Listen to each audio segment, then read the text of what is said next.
Okay. Wonderful. All right, there's the support line number. All right, so as I said, I've invited some community partners to join us for this conversation. Part of what inspired this is that while I think many people think of domestic violence as something that happens perhaps within homes between married folks and that kind of relationship, we know, of course, that dating violence and just abuse within other kinds of intimate partner relationships is also very prevalent. And so I wanted to talk some in particular about that issue and that dynamic, and both some of the resources that we have, what it looks like, how people can be supportive of folks who might be in that kind of situation. So that's going to be kind of the specific bent to our conversation today. And we invite people to go ahead and ask questions in the chat as we go. And I will try and leave some time at the end in particular for more questions if people have them as we go along. So of course we know that domestic violence is quite prevalent. Usually, most data you'll see says 1 in 4 or maybe even 1 in 3 women experience domestic violence or intimate partner violence at some point during their life. A lot of times data will show that men also experience it, as many as 1 in 7 or 1 in 6, depending on what data you look at there. And what we also know is that of women who experience it, about 70% actually have experienced their first incident before the age of 24. So this is absolutely something that's happening to people, even young people, and even in dating relationships, as well as more domestic married, relationships. So that's what we're going to talk about. I'm going to invite those folks who are here to join us in the conversation, the panel, to go ahead and introduce themselves first, so you have a sense of who some of our experts are here in our virtual room, and then we're going to get started. So why don't we start with advocates? Carol, do you want to start? Sure. My name's Carol Roberts. I'm the clinical manager at the YWCA. Do you want us to say anything now about programs or do that later? I think it's fine if you want to say a couple words about sort of what your agency does in relation to the issue. Yeah, so we have support groups for people experiencing any kind of interpersonal violence. It is for adults 18 and over, though, however, but that's every single Tuesday night with a free meal beforehand. And I think that's probably the resource that's most relevant to this conversation. Of course, we have our shelter as well, and our crisis line for any calls or questions. And I also have Meg from the YWCA joining us as well, if we want to pop over to you, Meg. Hi, everyone. I'm Meg Denny, she, her. I'm the services program manager, so I oversee all the children and teen programming that we have here at the Meadowlark, and I also oversee GUTS, which is out in the community, and that is a SA prevention program that's a strengths-based model. It's present in most elementary and middle schools here in Missoula. Thanks so much. Nice to meet you, Meg. Hey, Annalise, do you want to tell people a little bit about you and your role? Yeah, my name's Annalise. I'm a crime victim advocate. I'm a CRIM advocate, and I help survivors of sexual assault. Most of the cases I do are sexual assault through the criminal justice system. And since you've got Connie right there, maybe Connie wants to say hi and say her role as well. Yeah, I'm actually taller than Annalise. Yeah. But I apologize. I can't figure out my computer. So let's leave that there. And I'm a detective at the Missoula Police Department. I've been working in detectives for like 15 years and focused primarily on adult rape investigations. Thanks for joining, Connie. Hilly, why don't you share a little bit about yourself and your role? Hi, everyone. My name is Hilly McGann, and I work in the University of Montana's Office of Equal Opportunity in Title IX. I'm the Associate Director of Equal Opportunity and the Deputy Title IX Coordinator. And so here in our office, we receive reports of protected class harm, and under our policy, dating and domestic violence and stalking are specific Title IX kind of policy provisions that our office governs. And before working here, I spent about 8.5 years as a domestic violence attorney in Lake and Sanders and Flathead County and on the Flathead Reservation. Nice to be with you all today. Thanks, Hilly. Brad, you want to introduce yourself? And my name is Brad Giffen. I'm the chief of police for the University Police Department, and we investigate crimes, but we also work closely with Title IX and SARC and other groups of people on the university campus for these types of cases. Thanks, Brad. And Erica from our prevention side.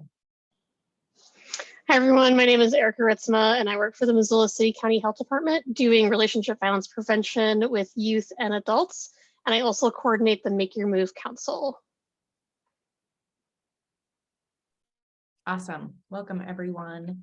And again, for those who joined later, I just wanted to say one more time, we know that some of this conversation might be upsetting for folks. If you need to take care of yourself, please do so. Take a break, rejoin if you'd like, and feel free to call our support lines. They're going to be in the chat as we go too, if you'd like to talk to somebody about it.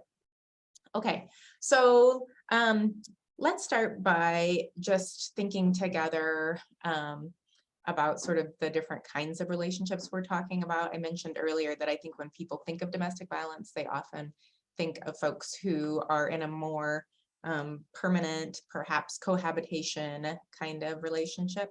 But we know that the abuse that can happen in all kinds of different relationships and constellations.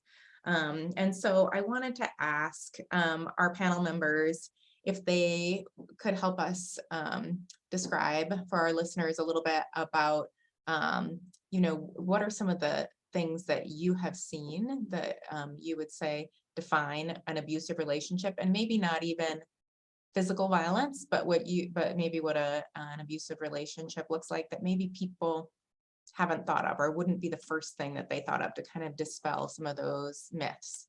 And I think, again, I'll start with kind of our advocacy folks and then move to some of our law enforcement and other folks as well to add to the conversation. So Carol, what do you think? If you were going to describe some of the behaviors or what an abusive relationship looks like, what would you say? The first thing that comes to my mind, and I get this question all the time, people will call and ask about our support group for domestic violence. And then the next thing people say is often, I'm not sure if I should really come to your group because I've only experienced, and then they'll list emotional abuse, coercive control, financial abuse, and all of those are pieces of that.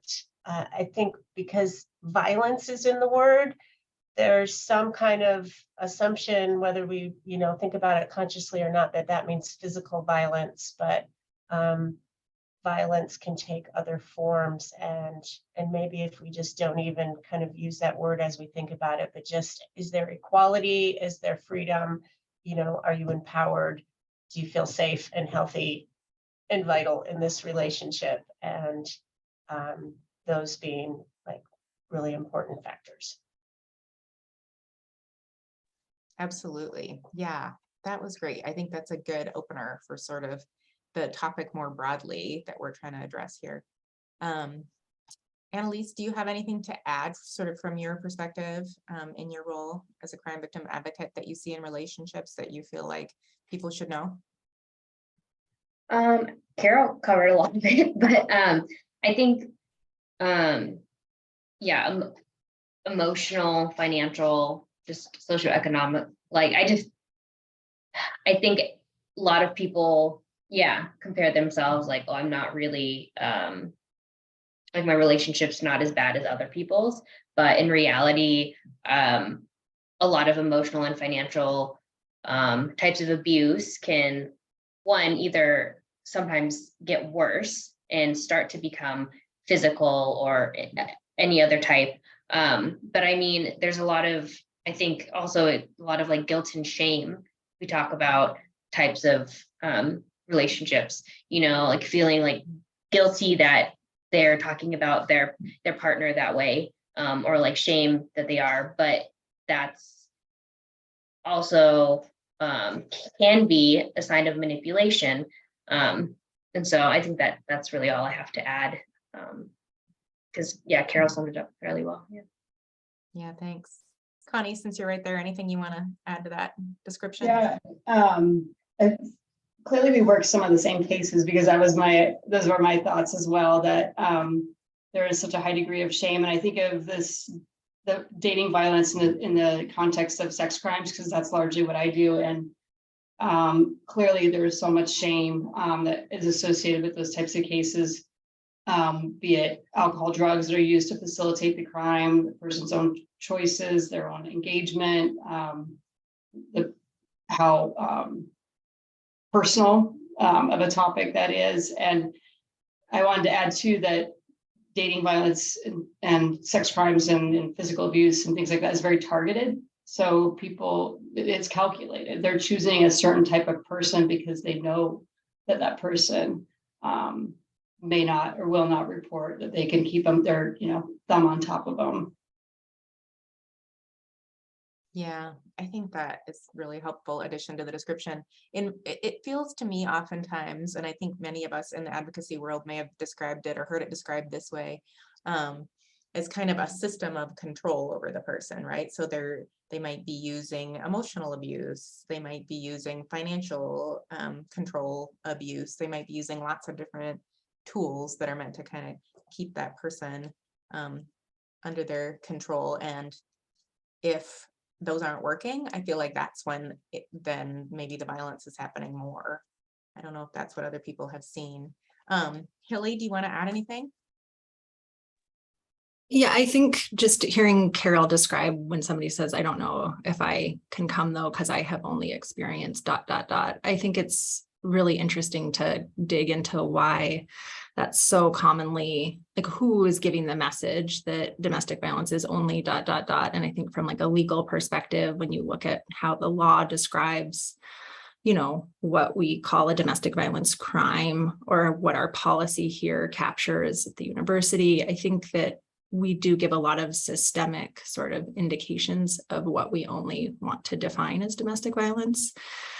And so I think it's so common that often we're looking for clear signs of like assault or injury or a threat to kill, when so often and more often there's just these slow, subtle, kind of coercive control dynamics that we're missing, which might be just kind of increasing isolation sort of behaviors or monitoring or limiting access to money, limiting access to family and friends. And that maybe we're missing these as systems, sometimes as serious indicators of, at best an unhealthy relationship and at worst intimate partner violence and dating violence. So, but I do think that I think in Montana, really stalking is the only way to capture some of those under the law, because if somebody isn't able to articulate like reasonable apprehension of bodily injury or show that they have actually been assaulted, then the system is going to send them the message that they're not experiencing domestic violence as a crime. So I think there's a reason that we, often minimize what's happening, or we hear survivors minimizing that. Yeah, thanks, Hilly.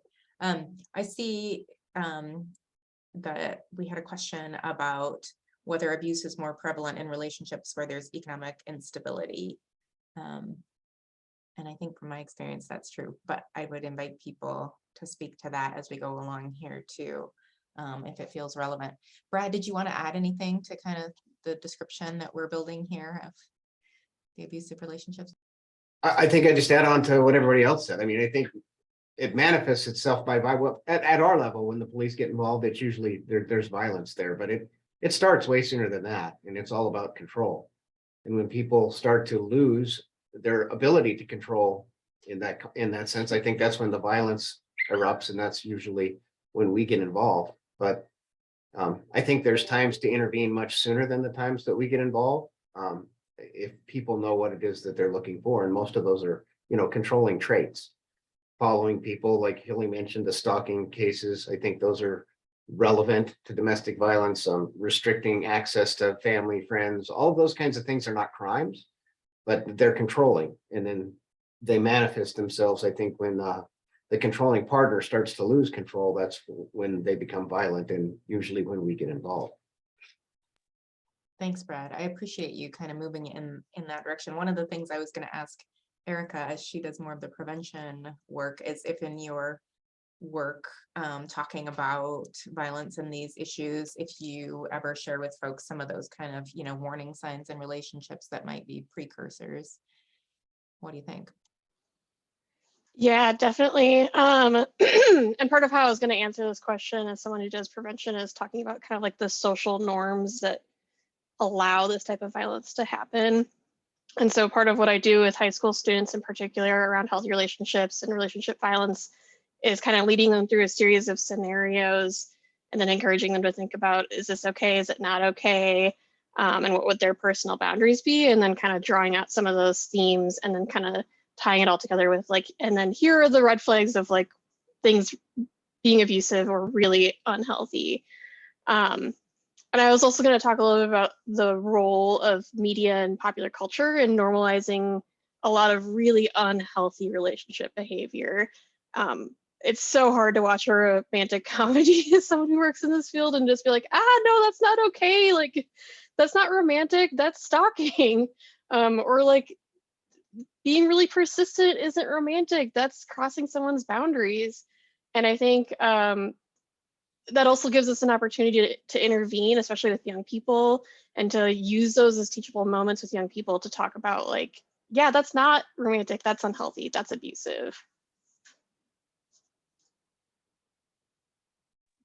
Yeah, it's so important. And I do think it's hard when the majority of the messaging they might be seeing from different places is counter to what it is that we are trying to convey.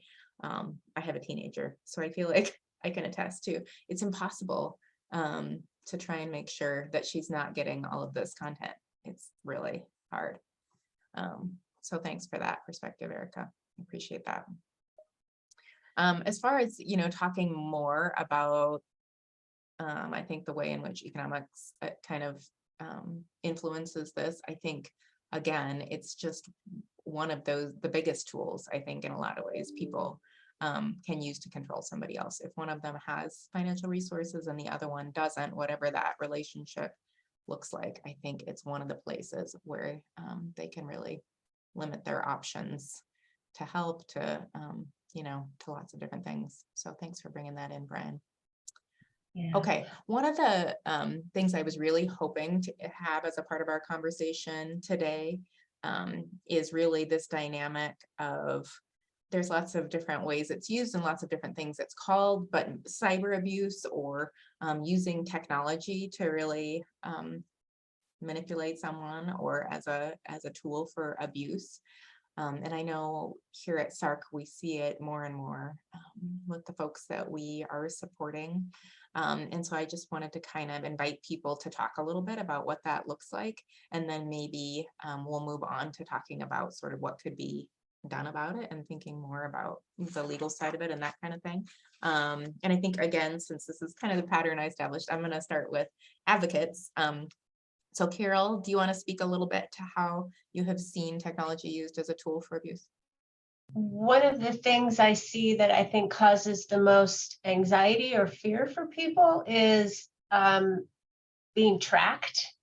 And I am so technologically inadept, I can't really help people maybe challenge or confront any irrational thoughts, because I don't know. I'm like, God, maybe that is possible. I don't know. But this fear is so common of, you know, because I'm carrying my phone, because our accounts have been, you know, linked and we're friends here and there, et cetera, like someone can track me. They know I'm here right now in your office. And I think parts of this are really accurate. And then parts of it are what has been created is this sense of lack of safety, because once that's in the relationship, it can show up in all kinds of different places. And so the cyber world being one of them. Yeah, absolutely. We've seen that too. And if you think about it, I mean, if a person's goal is to really create this sense of ultimate control over somebody, like the ability to track where they are at all times is a really scary part of that, for sure. Have others seen technology used in abuse? Annalise, I'm sure you probably have something to add. So our office are split into two roles. So I'm a crime advocate. We have civil advocates who help with restraining orders. And so what Carol says comes up often, but what also comes up is using social media as a way to like threaten people or control people. And that's really tough because those in the world that I work in, it doesn't always meet the statute for an order of protection. And so that's really hard because that person is using social media, the internet, whatever it is, cyber, anything to create fear. But if there's not enough to meet this threshold, then sometimes orders of protection or even just crimes in general, there's not enough. And so I think that can be a real challenge, as you know, or I think what I see is people saying, hey, look at this post that this person who harmed me has posted, and it's, you know, some really inappropriate thing, and they're like, I know that was meant for me, but there's no way to actually prove that. So that's really tough too. I would agree with that. I think that it's clearly part of the manipulation. I think there's shaming, threats of humiliation. It all gets tied together. I think that also you see through messaging and text and things like that, the gaslighting, this is your fault, you're the crazy one, getting ahead of things in that way, getting ahead of like creating the validation for the abuse and excuses for it. And people who have already been knocked down so much are going to start believing that in themselves, and it'll make it harder for them to come forward. I wanted to add, I think, because you're going to talk about like what we can do about that and things of that sort. I think it's so important to encourage people to preserve that as evidence and disclose all of it. And I think that's one of the really hard things is people may edit, just only show parts of it, only give you the stuff that looks bad, you know, what the suspect's saying or whatever. And I think it's really important that they capture the whole picture, even if it's not always going to reflect well on the person who's being hurt. But if we edit things out, then we have a weaker case. So as advocates out there listening, please make sure people preserve all of it so we have context. Thanks to both of you for that. Yeah, I think that's so interesting. It almost feels like maybe we're at a point where we need to look at laws and if they're keeping up with technology. I don't know what that could look like, but it does feel like technology keeps evolving and our systems are always trying to catch up, perhaps. Hilly, did you have anything you wanted to add to some of this description of how technology can be used? Yeah, I think just building on the comments that we've already heard, there are just, evolving myriad ways to use technology to engage in stalking and violent behaviors. And so in terms of just like even the ability for our systems to respond, I mean, I think the level of sophistication, I've handled cases where you could use, it is almost like you don't even want to talk about the tools that exist out there for like fear that people will learn about the new ways. And I'm sure I know a lot less than people who already use these, but cases where people would spoof and use like the number of the children's school to, even if there's an order of protection in place, to contact the survivor parent, or and you can type in a number and make it appear that you're calling from any any place, and just the ability to show that, to enforce an order of protection, is, just like matching the levels of sophistication in our systems, I think is a huge challenge. Having a judge understand like the evidence that you are presenting to them in an order of protection hearing. And also I would just add that like the level of exhaustion for a survivor, like you even take technology out of this game, and there's just like a constant experience of having to make decisions like, what do I do next? This has happened. What do I do next? Even outside of the like family, if we're talking dating violence and no children are involved, it's sort of like every act of violence or stalking or coercive control requires some sort of decision making or action on the part of the survivor. And so when it comes to like compiling, just like in our office, we see students who come in and are just like, I don't know how to even deliver this volume of communications to you, and are just, completely stymied by having to receive the information. So then being able to interpret it and prove that it came from this person, it's just a whole new burden.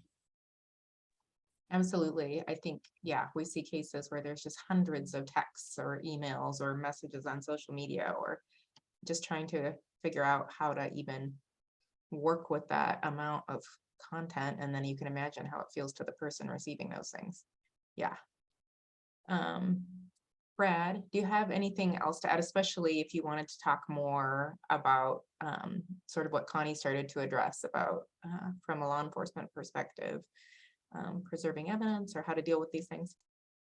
I just think that a lot of these cases are really, really hard because technology, like everybody has already mentioned, is progressing at a super rapid pace, and a lot of it's anonymous. You can't track a lot of it, right? They can become somebody that they're not. They can, put in a number that identifies even as the police department. But I think that Hilly kind of hit it on the head, is like the total exhaustion of people that they must experience when it's so constant. It just never stops and it never goes away. I mean, once it's out there in the internet, in some form or some fashion, it's always out there. And the barrage of text messages or messaging over Facebook or whatever type of social media messaging there is, I just can't imagine how exhausting that gets to try to think of a solution and have so few available, because tracking it is really, really hard to do. Yeah.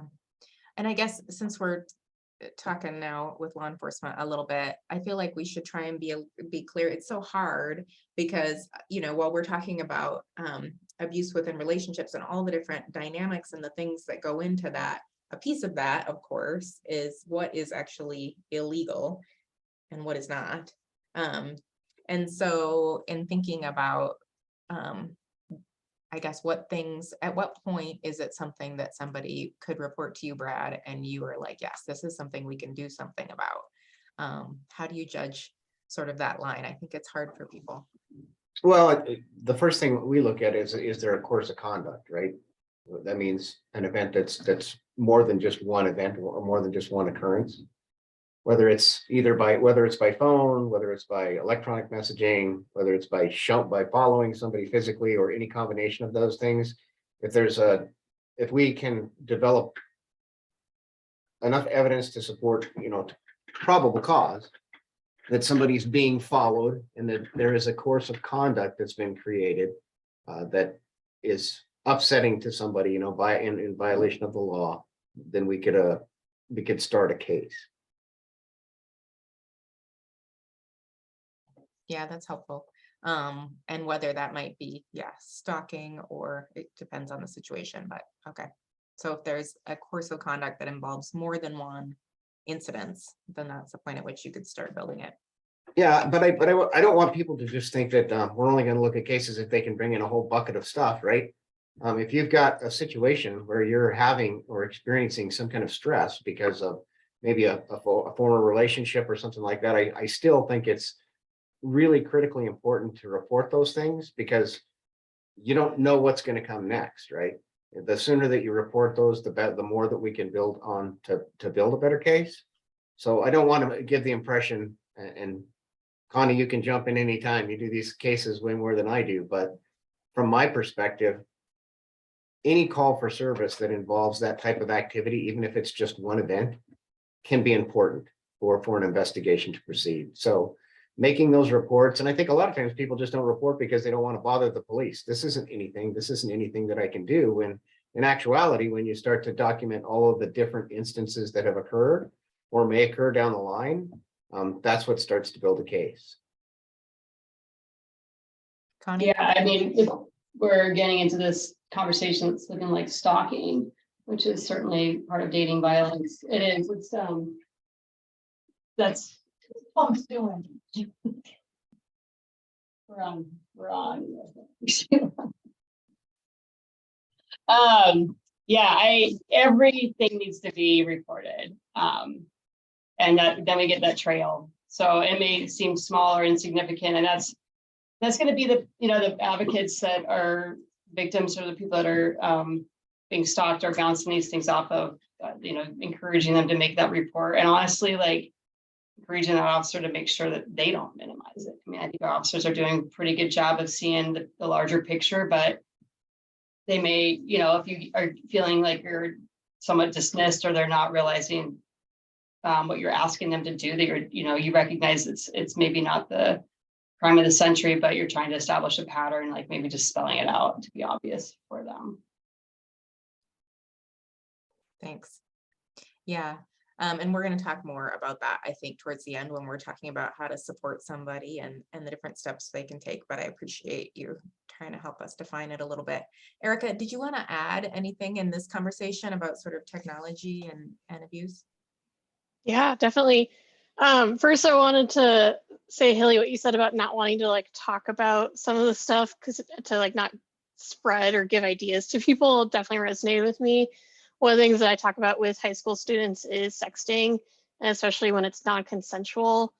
And that comes up a lot when I talk about Snapchat and like, don't trust Snapchat. And I don't want to like tell them how people have like worked around Snapchat, but I just let them know like, please don't trust it. It's not a secure way to do this. But I think more generally, in my experience, and I think there's research to back this up, that young people want the adults in their life talking to them about sex, dating, and relationships. And I assume that also extends into how that plays out in technology.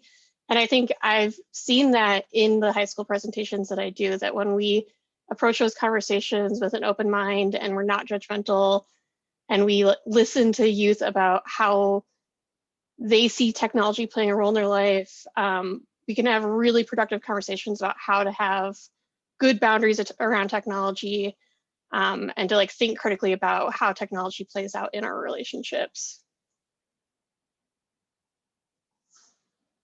Yeah, thanks for that perspective, Erica.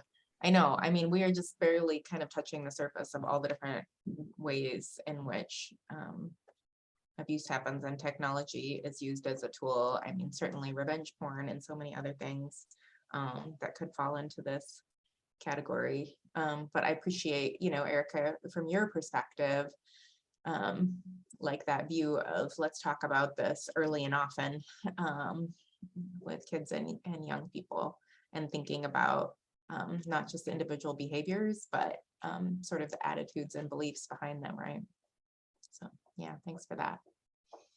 Okay, well, I wanted to be sure that we spent a good portion of the conversation really talking about the best ways to support somebody who might be experiencing some kind of an abusive relationship.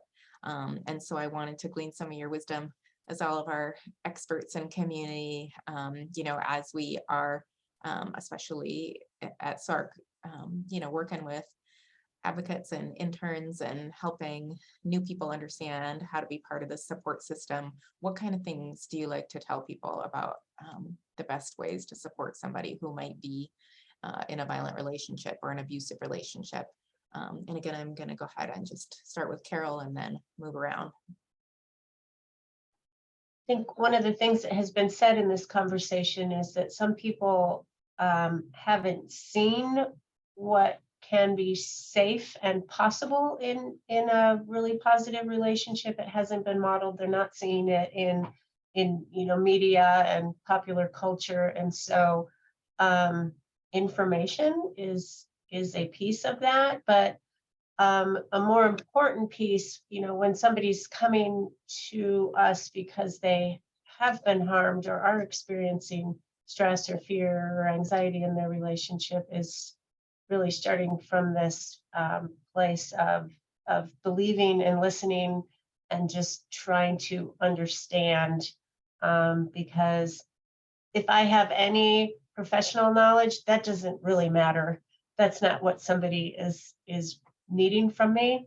They're needing support and to be, have someone stand next to them and have their back and hear them, listen, help them identify options, choices, resources from a place of believing and trusting that they know what's best for themselves. Thanks so much, Carol. Annalise, what do you think? What are good ways to be supporters? Well, specifically in an advocate role, is to be really like standing by someone's side, and to giving them options and just telling them what can happen moving forward if they choose to. Maybe they do want an order of protection, or maybe they want to report something to law enforcement, or maybe they just need advice on their rights, on if they move forward on something civilly. And so, because we're not attorneys or anything like that, we just say, here are victims' rights in these types of cases, and then it's up to you to choose what you want to do. But if you need support through that, that's my role. And it's important to also know laws a little bit of what someone can and can't do. For example, in rape cases, if they're in a relationship and that is a way of control and harming the person, to say, you have the right to report this to law enforcement, but there are steps within that where you don't need to move all the way forward to a case. You can report it and have it informational, or you can, if it's too much, to go through all the way through an investigation. And just being able to have that information so that the person knows all of their options, if they are choosing to leave or move forward. And then also there are people that just don't want to leave their partner, and that's okay too. And in that case, I have to be supportive. And yeah, it might not be like what I think is safe, but that's, it's up to that person. And in that case, I just safety plan and say, if something does happen, do you have a place to go? Do you have supports in the community? Do you know about this resource? And yeah, I just kind of have to encompass that all. So I so appreciate you saying that, Annalise, because whether we're an advocate or a friend to somebody or whatever, who might be in an abusive relationship, I feel like one of the hardest parts of that dynamic is that figuring out how to be supportive of them, even while they might still be in that abusive relationship. Connie, did you want to add anything? Yeah, I thought about this. This kind of theme keeps coming up in my world, and I think you can apply it to this situation. Or I have kids, I apply it to my kids. This idea of meeting people where they're at, and I think that we get in our fix-it roles, both law enforcement advocates. I think it's hard to not go into that space of wanting to fix it, and or for me, like I just want to get to the crime, and I have to recognize where this person's at and meet them there. And I think I will be a far better interviewer, be able to get the information that I need, be able to understand what their experience is, and that's even true when we interview suspects. We think we have this angle that we want to play, and it's like, let's just meet them right where they're at. And I think we get so much more out of that. So that's a theme that keeps coming up in my life, both, at work and outside of work. And I think it's a good takeaway. Yeah, I love that. I think that's so important and such a big part of it. I always tell my people it's far more important to create that relationship, and that sense that you're going to be a person who's there no matter what, than it is to give them all the specific information, that you are thinking you want to convey, because that's kind of the key, I think, in many ways. Hilly, did you want to add anything? Yeah, I think that non-judgmental support piece is so huge. What Connie's talking about, I see Brian is talking about familiarizing with the readiness for change model. I think just that impulse to suggest action or to tell somebody like you just can't, like this is not okay, like you can't be in this relationship, knowing that that is going to likely make that person be less likely to come forward to you when they really need help. And knowing that there are very legitimate reasons that they are remaining in that relationship, which may be, you know, very complex and maybe partly financial, maybe partly because they, you know, fear that somebody might post something about them if they leave and are trying to figure out like what their strategies are. It might be because they just simply love the person that they are in an abusive relationship with and are sorting through that. So I think just like having to, I mean, from personal experience in my own, like doing it as a professional, I think on some level is easier, but when you encounter somebody that is like in your family or a friend who's experiencing it, it's so hard, I think, to like resist the impulse to be like, what are we going to do here? Like, we need to do something now. But knowing that like research shows that the single most important thing is for that person to know what resources exist when they are ready and need to make that change. And if and when they are, then you might be the person they reach out with if you've been able to provide kind of non-judgmental support throughout without kind of demanding action or shaming them for inaction. That's really helpful. Yeah, it's that fine balance of both, you know, conveying your concern for what's going on, but also your understanding for where they are and their choice to stay or leave, and just being supportive of all of those, whatever that might look like. Yeah, it's so hard. Brad, do you want to add anything from your perspective? I'll just be a little self-critical. coming basically, you know, coming from the sheriff's office. I remember many times when I think a lot of police officers do this, they're very fact driven. And, you know, if there's not facts there to support probable cause for me to actually do something legally, I've got another call to go to. So slowing down and having a little bit of empathy for people who are really struggling with, number one, am I a victim of something, and what is it? And then listening to them with the intention of actually hearing what they have to say, as opposed to filling out my report so that I have probable cause to make a charge. I've been guilty of that, and I'm sure that there are other police officers who have been guilty with it, of that kind of thing, not intentionally, right? You've got a job to do, you got all these calls for service coming in, and the major difference that I've seen working at the sheriff's office and working at the university is at the university, there is almost always enough time to actually listen to people in a little bit greater detail than I was able to do before. So I guess from the enforcement side, I would just say it would be beneficial for most people to slow down a little bit and have a little bit of empathy. Thanks for that, Brad.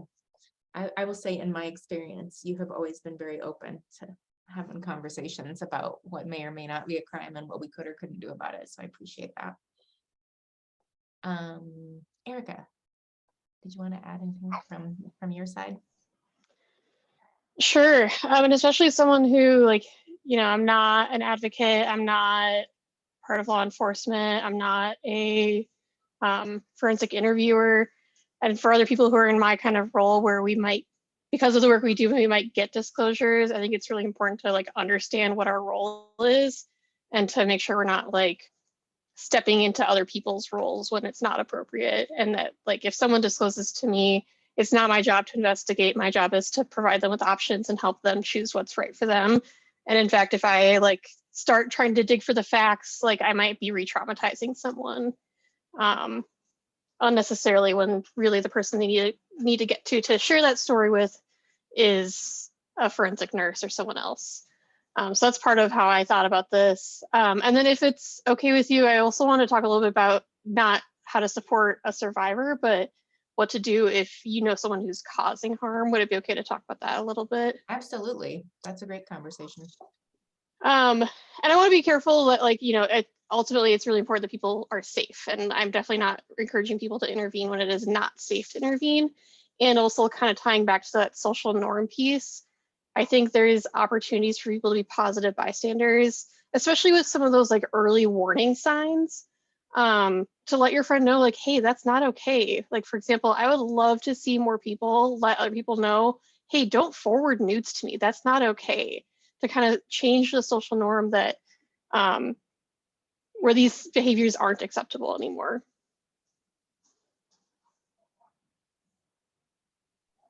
Absolutely. Erica comes from our prevention bystander side of the work, so I appreciate that perspective as well, and so important. I mean, I think everybody here has, at least the panel members have been part of this conversation about sort of what it looks like to not only provide support and respond, but also to work towards creating a culture that isn't accepting some of these behaviors. So thanks for that, Erica. Does anybody have anything else they want to add about supporting the survivor right now? I want to be clear. I think we've hopefully outlined it in our conversations, but secondary survivors, so those folks who might just know somebody who's experiencing this, or might be in a family with somebody or a friend of someone, those folks are also welcome to call SARC and the YWCA and talk with us, because we're here to support all of those people as well, because we know that everybody involved in the relationship, the people who love those people also are impacted by all of these things.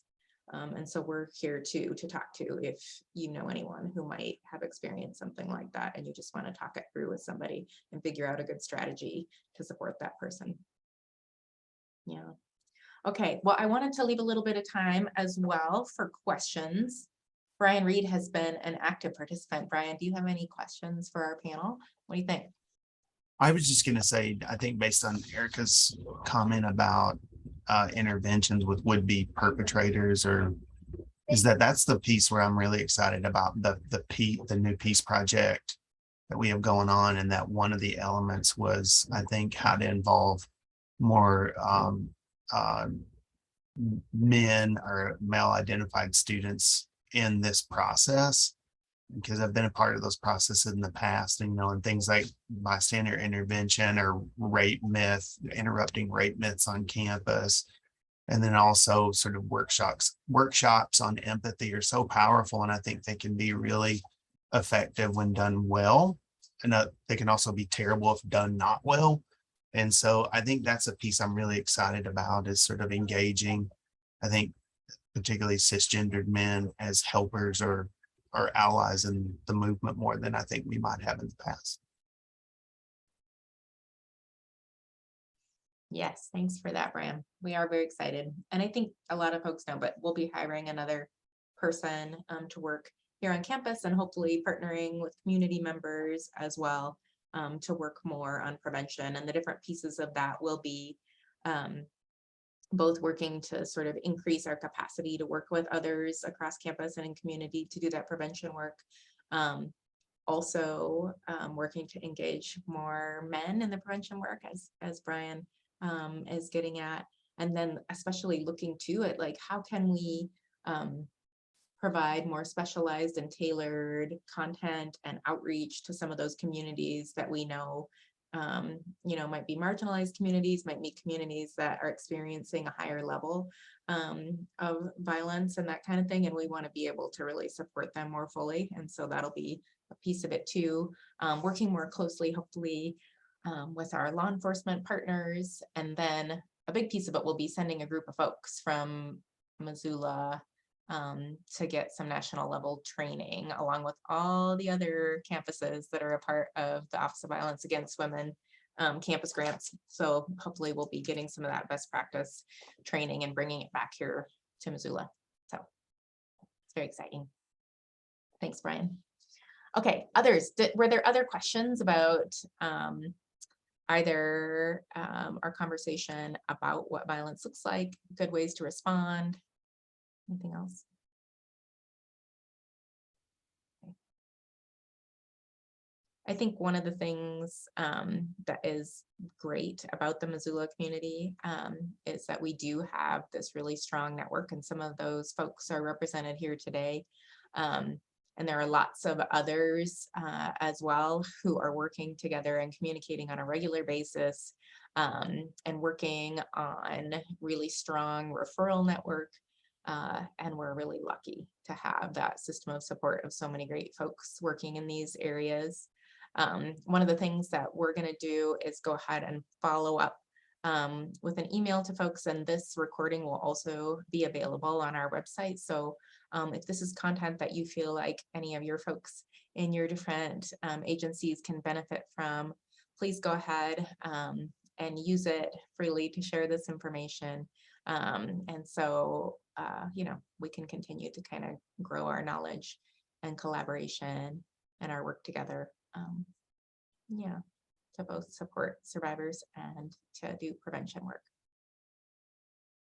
Okay. Thanks everybody for all of your time and your wisdom. Erica, was there something you wanted to share? I was going to thank you for gathering us and coordinating this. Oh, you're welcome. My pleasure. I think this is going to be a great resource for our people, but hopefully for everybody else too. Okay. Take care, everybody. Have a good one.